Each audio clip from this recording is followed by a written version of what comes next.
역대상 27장 16절부터 24절 말씀 마음을 집중하시고 함께 읽어보십니다. 이스라엘 지파를 관할하는 자는 이러하니라. 루벤 사람의 지도자는 시그리의 아들 엘리에셀이요, 시므온 사람의 지도자는 마아가의 아들 스바디아요, 레위 사람의 지도자는 그무엘의 아들 하사바와 아론 자손의 지도자는 사독이요, 유다의 지도자는 다윗의 형 엘리후요, 이사갈의 지도자는 미가엘의 아들 오므리요, 스불론의 지도자는 오바댜의 아들 이스마야요, 납달리의 지도자는 이스라엘의 아들 여렘못이요, 에브라임 자손의 지도자는 아사사야 아들 호세아요, 므낫세 반지파의 지도자는 브다야의 아들 요엘이요, 길라스에 있는 므낫세 반지파의 지도자는 스가랴의 아들 잇도요, 베냐민의 지도자는 아브넬의 아들 야하시엘이요, 다는 여로함의 아들 아사렐이니 이들은 이스라엘 지파의 지휘관이었더라. 이스라엘 사람의 20세 이하의 수요는 다윗이 조사하지 아니하였으니 이는 여호와께서 전에 말씀하시기를 이스라엘 사람을 하늘의 별같이 많게 하리라 하셨음이라. 스루야의 아들 요압이 조사하기를 시작하고 끝내지도 못해서 그 일로 말미암아 진노가 이스라엘에게 임한지라. 그 수요를 다윗 왕이 역대지략에 기록하지 아니하였더라. 아멘. 다윗 왕이 하나님의 성전을 지을 수는 없었어도 또 아들 솔로몬 시대에 그 솔로몬의 성전이 완성될 것을 고대하면서 또 자기가 할 수 있는 최선의 것, 모든 준비를 아주 얼마나 꼼꼼하고 치밀하게 하는가, 그 내용을 지금 우리 역대기를 통해서 다시 한번 살펴보게 되는 것입니다. 이제 이미 앞에서 22장 이후에는 성전에서 있어지는, 특별히 그 안에서 하나님께 드려진 사람들, 거기는 물론 성전이니까 하나님께 제사를 드리는, 그래서 그 제사를 주관하는 제사장들을 중심으로 돕는 레위인들, 그리고 또 거기에 종사하는 많은, 그래서 이미 우리가 읽은 이 27장 1절부터 15절 지난 시간의 내용은 그 이후에 이스라엘 전역을 지킬 수 있는 군사를 어떻게 또 편제하게 되는가, 그를 구분하게 되는가, 그러면서 이스라엘이 12지파고 또 1년에 12달이니까 한 달씩, 각 지파가 한 달씩을 이제 그 나라를 지키는 일에 그들이 그 분담을 하는 거예요. 그리고 그 지파의 인구가 어떠하든지 상관없이 동일하게 각 지파마다 24,000명씩, 그러면 12지파에 24,000명씩이니까 전체로 보면 288,000명이에요. 그러면 288,000명이 매일같이 하는 것이 아니라 12지파가 한 달씩을 맡으니까 그 지파는 한 달을 나라를 지키고 나면 11달을 쉬는 것이죠. 그렇게 이런 모든 것이, 그렇지만은 그들이 24,000명씩 매달마다 이렇게 번갈아 가면서 그 나라를 지키는 일, 그러면은 만약 전쟁이 일어난다고 하면은 그런 비상 상태에서는 288,000명 전체가 다 동원될 수도 있는 거예요. 그러나 평시에는 한 달씩을 맡았지만은 만약에 위급한 상황에는 전체 288,000명이 다 군사로서 힘을 모을 수 있을 정도로, 이제 이렇게 다윗이 아주 꼼꼼하고 치밀하게 이런 모든 것을 설계했다는 것이죠. 그리고 나서 이제 오늘 읽은 이 16절부터 24절에는 또 이스라엘의 12지파의 그 대표들, 지파를 대표하는 사람들의 이름이 나와요.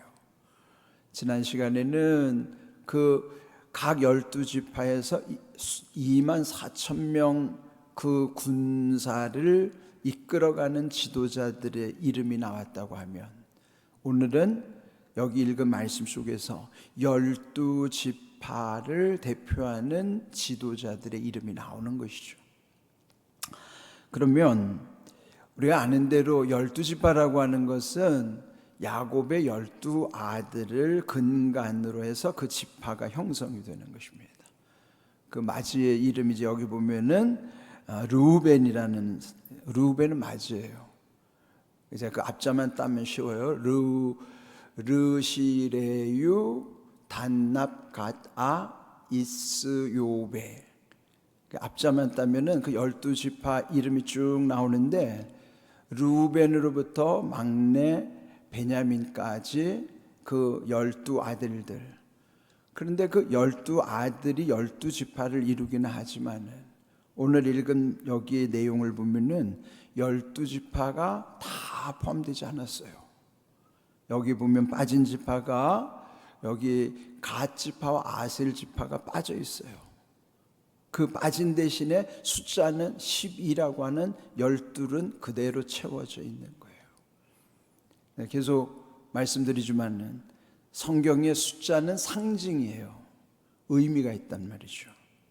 그러면 여기 왜 12? 성경에 보면은 그런 걸 여러분 의문을 가져야 됩니다.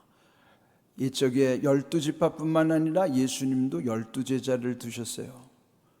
그러면은 12가 어떤 상징, 어떤 의미가 있을까? 그래서 말씀드린 바와 같이 하늘을 상징하는 숫자가 3이고, 하늘을 숫자, 그래서 우리 삼위일체도 성부, 성자, 성령, 그래서 하늘의 3이라는 숫자가 하나님의 완전 숫자고, 땅은 동서남북 사방을 가리켜서 4는 땅의 숫자입니다. 그러면 하늘과 땅이 연결될 때 그 숫자가 7이에요. 그래서 7이라고 하는 게 완전 숫자가 되는 거예요. 또 하늘의 숫자와 땅의 숫자를 곱하면 12가 되는 거예요. 더하면 7이고 곱하면 12가 되기 때문에, 그래서 12라고 하는 숫자도 완전 숫자입니다. 그리고 요한계시록에 보면은 천국에는 24장로가 있다고 그랬어요. 이건 다 상징이에요. 그러면은 이런 모든 상징이라고 하는 게 3이라는 하늘의 수가 땅의 수 합쳐지면 7이라는 완전 수를, 또 3과 4를 곱하는 12라는 숫자, 12가 반복되면 24라고 하는 숫자, 이런 의미들이라는 것은 그 하늘의 완전함이 땅과 합쳐서 7이라고 더는 완전함, 이런 모든 상징적 의미를 가지고 성경을 이해해야 된다 하는 것이에요. 그러니까 이런 걸 모르면은 이 의미를 알 수가 없어요. 그런데 여기에 12지파의 이름에서 말씀드린 대로 두 지파는 빠졌단 말이죠. 왜 이들 두 지파를 빼고 그런데 12는 그대로 채워놨을까? 근데 이것을 의문을 가져야 되는 것이죠. 오늘 여기 16절을 보시면은 이스라엘 지파를 관할하는 자, 그러니까 각 12지파를 관할하면 그 지파의 대표자가 되는 거예요. 이거는 다윗 시대에 있는 지도자들이죠. 자, 첫 번째 르우벤 지파는 야곱의 12아들 중에 르우벤이 맞이란 말이죠. 그 르우벤 지파의 지도자 시그리의 아들 엘리에셀이라는 사람이고, 둘째 시므온 지파에서는 또 마가의 아들 스바디아, 또 셋째 레위 지파에서는 그무엘의 아들 하사바와 아론 자손의 지도자는 사독. 근데 여기는 유독 레위 지파에서는 지도자를 2명을 세워요. 지파는 12인데 레위 지파에서만은 하사바와 아론 자손의 사독. 레위 지파는 성전 중심으로 모든 일을 이루는 게 레위 지파인데, 특별히 하나님의 일과 관련된 일을 하는 레위 지파는 이렇게 두 사람의 지도자를 세워요. 그렇다고 해서 지파가 늘어난 게 아니라 지파는 12개 그대로인데 여기에서 거기는 특별히 사람이 둘을 세워졌다는 것이죠. 그 다음 18절에 유다는 야곱의 넷째 아들이죠. 유다 지파에서 다윗 왕, 그리고 예수 그리스도 메시아 계보가 이어지는 아주 중요한 지파가 유다 지파 말이에요. 근데 여기는 다윗의 형인 엘리후가 그 지도자고, 그런데 여기 그 다음에 이사갈과 스불론 여기까지 공통점이 있어요. 그는 야곱의 아내 둘을 중심으로 해서, 그는 레아와 라헬이죠. 물론 그 각각의 몸종들이 딸려 있지만은 여종들은 주인에게 다 속해 있으니까 야곱의 아내들 두 아내, 대표적인 레아와 라헬, 뭐 둘은 또 레아가 언니고 라헬이 동생인데, 여기를 또 쫙 갈라보면 오늘 여기에 나온 굳이 공통점을 찾자면은 레아의 후손들이 6명이에요. 12 중에 절반이라는 것이죠. 거기에 여기 기록된 대로 루벤, 시몬, 레위, 유다, 그리고 여기 이사갈과 스불론, 이렇게 6 지파는 여기 레아의 후손들이다. 그런데 여기 이제 나머지 라헬의 후손들에 있어서는 조금 변동이 있습니다. 여기 그 다음에 19절 그 둘째 줄에 보면은 납달리로부터 납달리, 그 다음 20절에 보면 에브라임, 그런데 여기에 20절 끝에 보면은 므낫세 반지파의 지도자는 부다야의 아들 요엘이요, 길앗에 있는 므낫세 반지파의 지도자는 스가랴의 아들 이또요. 그랬어요.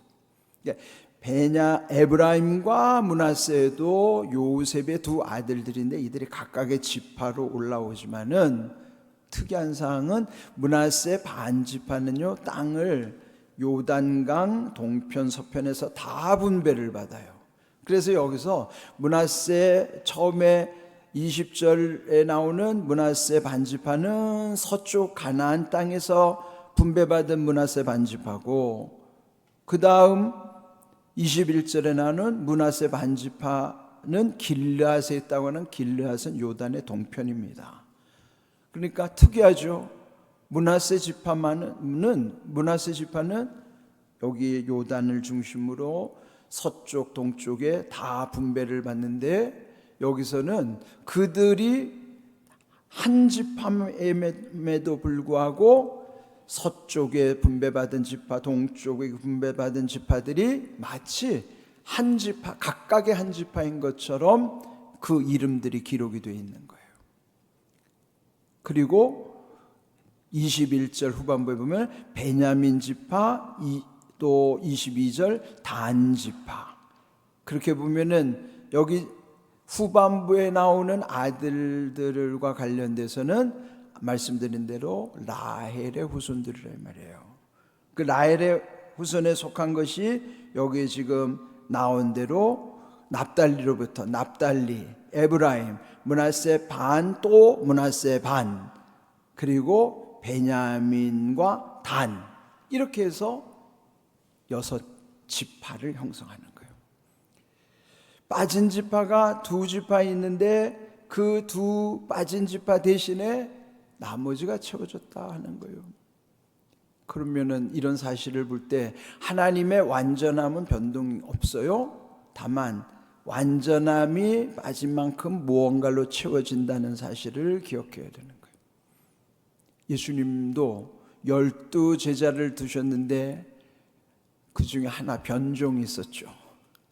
그 변종이 뭐예요? 가룟 유다. 예수님을 팔았던 가룟 유다는 변종이에요. 그 완전함 속에도 이런 변종이 들어있다 이 말이에요. 그러면 그 변종이 제거된 다음에 그 12를 그대로 나머지 11명만 둔 게 아니라 거기에는 제비를 뽑아서 마띠아라고 하는 사람을 그 속에 집어넣는 거예요. 하나님은 12이라고 하는 완전함을 항상 유지하시는데 그 속에는 합당하지 못하면 빠지기도 하고 그 대신 합당한 사람이 채워진다 하는 거예요. 이게 오늘 주님의 교회도 마찬가지예요. 교회가 완전하지 않아요. 하나님은 완전하시죠. 근데 완전하지 않는 이런 변종이 어디나 있어요. 예수님의 제자 중에도 변종이 있는데 교회 안에도 변종이 없어요? 어디나 다 있어요. 왜? 땅에는 완전함이 없거든요. 하늘은 완전해도 땅은 완전하지 않아요. 그래서 항상 이렇게 결핍된 곳은 하나님이 하늘로부터 완전함을 채우시는데, 오늘 제목이 23절 보면은 이스라엘 사람의 24 이하의 수요는 다윗이 조사하지 아니하였으니는 여호와께서 전에 말씀하시기를 이스라엘 사람을 하늘의 별같이 많게 하리라 그랬어요. 다윗이 인구 조사를 하는 것이 하나님이 진노하시는 일이었어요. 이미 아브라함 때 하나님은 약속을 하셨어요. 하늘의 별같이 너희를 많게 하겠다.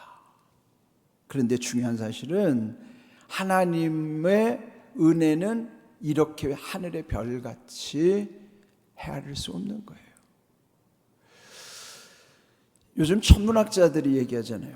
그들이 그러니까 육안으로 볼 수 있는 망원경을 최대한 만들어 가지고, 뭐 허블 망원경이라고, 우리는 전문적인 걸 잘 모르지만은 전문가들이 쓰는 육안으로 볼 수 있는 그 망원경으로 천체를 관측하기 시작하는데요, 놀라운 사실, 천체는 끝도 없다는 거죠. 우리가 살고 있는 이 지구라고 하는 거 하나의 별에 불과한 것이고, 이 끝도 없는 우주 속에는 이 지구와 같이 생긴 별들이 얼마나 존재하는지도 모른다는 거예요. 이런 별들이 존재한다는 거죠. 근데 거기에 우리 같은 사람이 사는지 안 사는지도 몰라요 지금. 왜? 알 수가 없으니까요. 그런데 우주선을 타고 지구를 날아가도 끝도 없이 날아갈 수 있는데 거기를 갈 수 있는 능력이 안 되는 거예요. 다만 뭘 알았는가? 미지의 세계가 있다는 거예요. 그게 우리의 한계잖아요. 아니 이렇게 광활한 우주, 광대무변하신 하나님이 만들어 놓은 우주를 우리는 알 수도 없는데, 끝도 없는 우주를, 그런데 우리는 이 작은 지구 땅덩어리에서 네가 잘났느니 내가 잘났느니 다투는 모습이 얼마나 광대무변하신 하나님을 볼 때는 한심하겠어요. 예? 우리는 하나님을 몰라요. 하나님이 만들어 놓으신 이 우주를 우리는 알 수가 없다고요. 잠시 살다 우리는 갈 뿐이지, 죽은 다음에 우리가 가야 되는 천국이 성경에서 알려주는 소망에 관한 그것만 알 뿐이지, 우리는 하나님의 뜻을 다 헤아릴 수도 없어요. 그 표현이 하늘의 별같이 많게 하리라 라고 하는 이 약속 속에 들어있다는 거죠. 그러면은 이 처음에 아브라함과 이 약속을 말씀하신 것이 창세기 15장 5절입니다. 우리 함께 읽어봅니다. 그를 이끌고 밖으로 나가 이르되 하늘을 우러러 무별을 셀 수 있나 보라. 또 그에게 이르시되 내 자손이 이와 같으리라. 근데 아브라함 그때 늙어서 자기가 아이를 낳을 수 있는 불가능한 상황. 그런데 그 늙은 아브라함을 이끌고 밖으로 나가서 하늘을 보게 하신 거예요. 하늘을 우러렀다는 게 이게 뭐예요? 하나님을 향한 우리의 태도예요. 우러른다는 것은 이거는 표현할 수 없는 거룩함의 상징이란 말이죠. 하늘을 우러른다는 게 지금 우리가 공간의 하늘을 보는 게 아니라 하나님을 향하여 우러른다는, 이게 우러른다는 게 그게 신앙이에요. 앙자가 우러를 앙자예요. 그게 소망을 보는 거예요. 하늘을 우러러, 그 광대무변하신 하나님을 우리는 알 수도 없어요. 다만 우리는 두려운 마음으로 그 하나님을 우러러 보는 거예요. 그러면서 모든 별을 셀 수 있나 보라. 어떻게 셉니까 그거를? 예? 아브라함 시대에 눈에 보이는 별도 못 세고 지금은 천체망원경을 갖고도 셀 수 없는데, 하도 많았어. 끝도 없는 우주인데. 근데 뭐가 그렇게 잘났어요? 그런 광대무변하신 하나님 앞에 인생은 한없이 어리석고 미련한 존재예요. 한없이 부족하고 연약한 존재예요. 그래서 우리는 늘 하나님 앞에 진실하고 겸손함을 놓치면 안 되고 그 하나님으로부터 그 능력이 우리 가운데 임해야만 하는 것입니다. 그런데 이 말씀을 아브라함에게 다시 한번 갱신해 주신 말씀이 창세기 22장 17절 말씀이에요. 함께 읽어봅니다. 내가 네게 큰 복을 주고 내 씨가 크게 번성하여 하늘의 별과 같고 바닷가의 모래와 같게 하리니 네 씨가 그 대적의 성문을 차지하리라. 이 말씀은 아브라함이 아들 이삭을 바치게 한 다음에 정말로 순종하는가를 시험해 본 다음에 하나님의 마음에 합한 다음에 그 창세기 15장에서 하신 말씀을 다시 갱신하시는 말씀이에요. 그러면서 큰 복 크게 번성케 하고 하늘의 별과 같이 하겠다. 그 아브라함의 자손이 지금 이스라엘 민족만이 아브라함 자손이 아니에요. 아브라함의 자손은 로마서 3장에 보면은 바울이 표현한 대로 그 누구든지 그리스도 안에 있으면은 아브라함의 자손이라고 말씀하는 거예요. 그 그리스도 안에 있는 우리도 아브라함 자손이에요. 그러니까 셀 수 없이 하늘의 별과 같이 하나님 뜻이 우리 가운데 이루어지게 하시는 것입니다. 여러분, 야고보서 1장 16절 말씀처럼 내 사랑하는 형제들아 속지 말라.